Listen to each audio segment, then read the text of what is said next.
Hello guys, meron tayo ngayong konting tutorial. Kung meron kayong mga gantong klipan, ayaw na umaandar. Oh. Guys, saksak ko guys ha.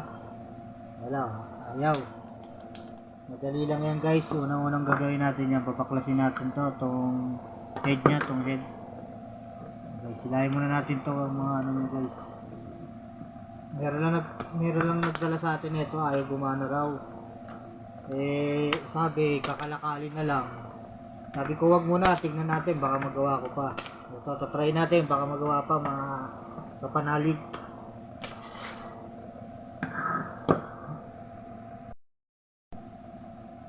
Guys, papaklasin muna natin to guys.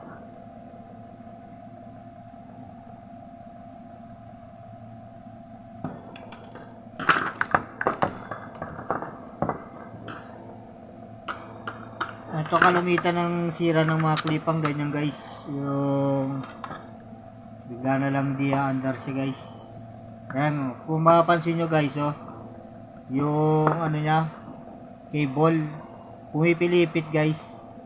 Ayan, magkukos ngayon ng ano yan, kakapit hanggang sa umigpit ang umigpit, mapapatid ngayon sa loob. Kaya ngayon, ang dahilan niya ayaw umandar kasi napatid na doon. Sabi nung may-ari, bigla na lang pumutok banda rito raw.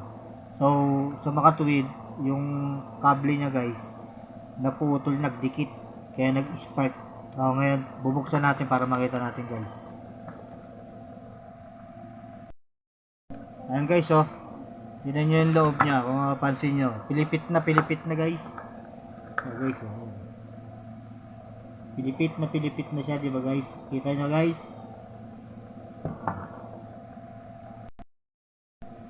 Ito guys, tanggalin natin ngayon yung tornilyo niya guys. Tornilyo.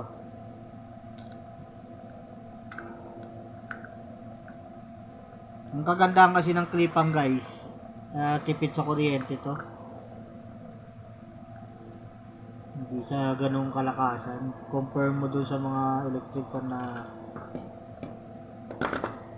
gaya nito guys. Yung mga ganito kalalaki guys. Yan. Medyo maano ang konsumo niyan guys sa kuryente. Hindi katulad ng clip fan. Medyo makakatikipid ka rito. Ayan guys putol na guys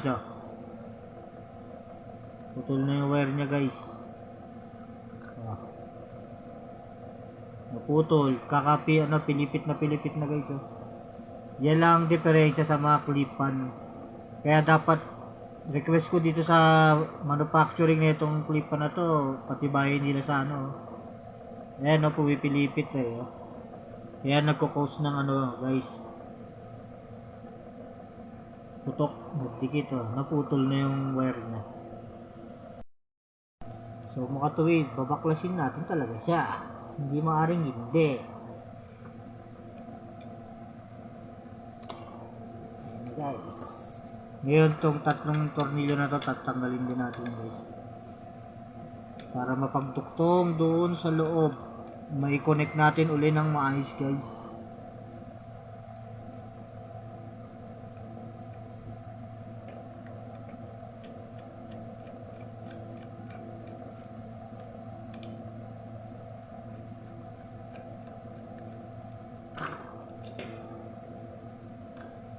Guys putol na guys. Putol siya. Ngayon pagduduktungan natin ngayon guys. Guys i-straight natin ulit itong pumilipit na wire na to. Bali kukonect natin ulit. Madali lang naman to guys. Sa mga huwag nyo basta-basta itatapon yung mga klipan nyo kung sakaling ayan lang diferensya guys Kita nyo ba guys? Kita nyo to yan naputol siya guys. So pagduduktungin lang natin, madali lang yan. DIY lang yan, DIY mga kapanalig. Sa paglalagay naman nito ulit guys, huwag nyo masyadong madaliin, ibalik nyo sana muna to. Ito yung wire na dinaretso natin guys Bali, pabalik natin yung mga, para pag yung duktong natin, dire-diretso na. Ayan guys. Ito, kasama rin to. Okay. Ito, sa loob. Ayan guys. Bali, ganyan yan guys.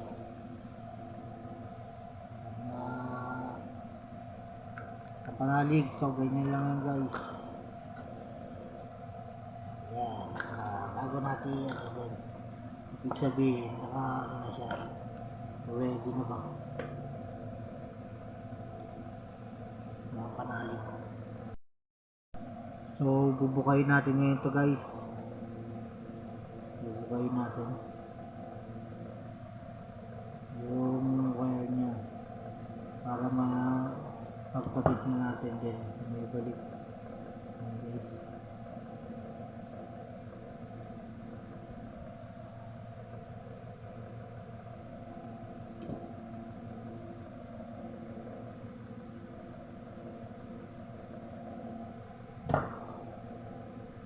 Guys. Ito rin yung kabilang dulo guys. Tanggalin natin yung ano yun, no? Nagdikit guys, oh. Ito nyo guys. Talaga kaya pumutok siya guys eh.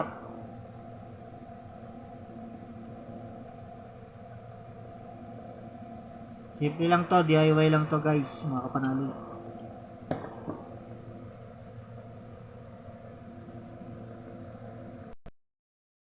Ayan guys, so ipapasok natin guys dito sa butas. Kung napansin niya yung butas, papasok natin yung wire, hilahin niyo palabas. Kaya nyo to guys sa bahay. Kung may mga klipan kayo na ganito na bigla na lang tumigil, na pumutok, ano lang yan, nagdikit lang yung wire niya na lagot. Nalagot guys, yan guys. Bali, pagdidikitin na lang natin yan. So guys, yan pagdidikitin na natin guys. Kita nyo guys, kita. Pagdikitin natin yung wire. Pagtuktungin. Pihit nyo ng maigi guys, para hindi siya malagot. Tapos bilugin lang natin ganun, tapos plies guys, bitin natin ng plies.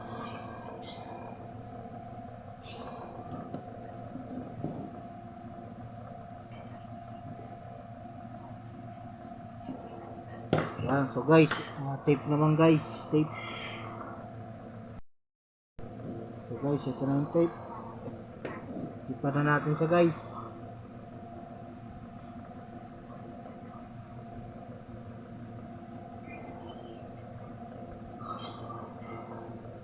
Kaya kung kayo sa mga kapitbahay nyo, mga kapanalig, may mga klipa na gantong problema, kaya nyo yan.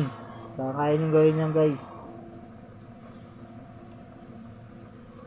Sabihin nyo, wag basta-basta itatapon, tanungin nyo lang kung anong, katulad nito guys, ang salita pumutok, biglang pumutok daw.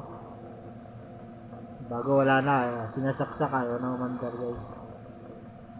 May balak kalakalin, sabi ko wag, titignan muna natin, sayang yun guys. Sabi ko, baka mag-remedyoan pa natin guys. So yan na guys, naduktungan natin. Papatibayan na lang natin to kasi kalimitan naikot nga yung kaninang unang ko sa inyo, pakita, di ba, pumulupot kaya ng sakit ng klipan, ganyan.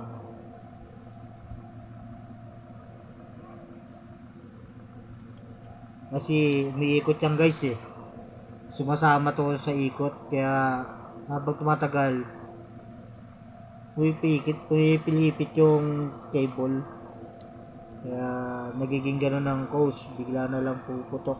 Siyempre kuryente yan, nagdikit, puputok.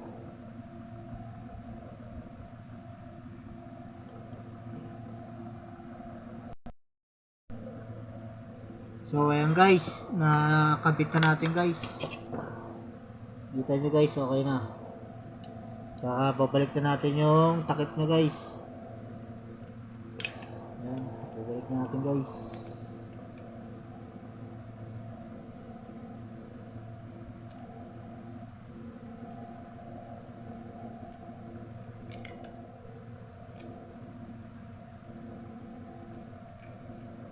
Kaya kung may mga klipang kayo dyan, madali lang solusyonan yan guys. Huwag kayong mag-alala. Kayang-kaya na. Kayang-kaya nyo gawin yan guys. Basta mayroon lang kayong tools.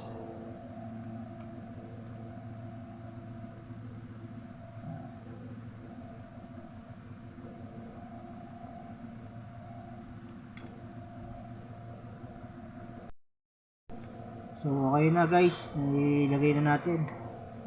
Ibabalik na natin yung pinaka bahay niya guys. Guys.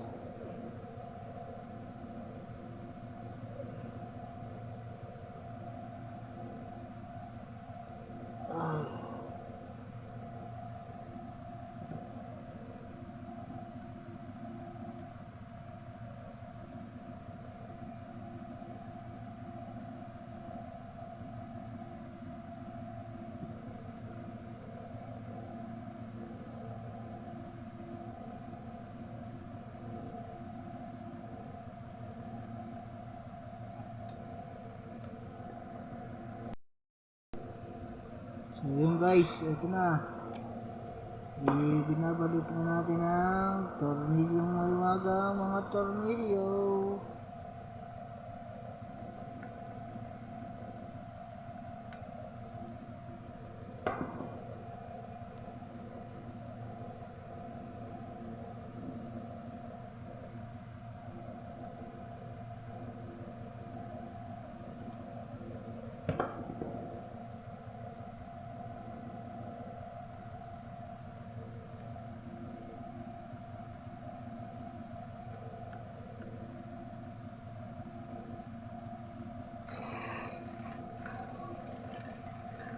Guys, yun na guys.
Guys, babalik na natin yung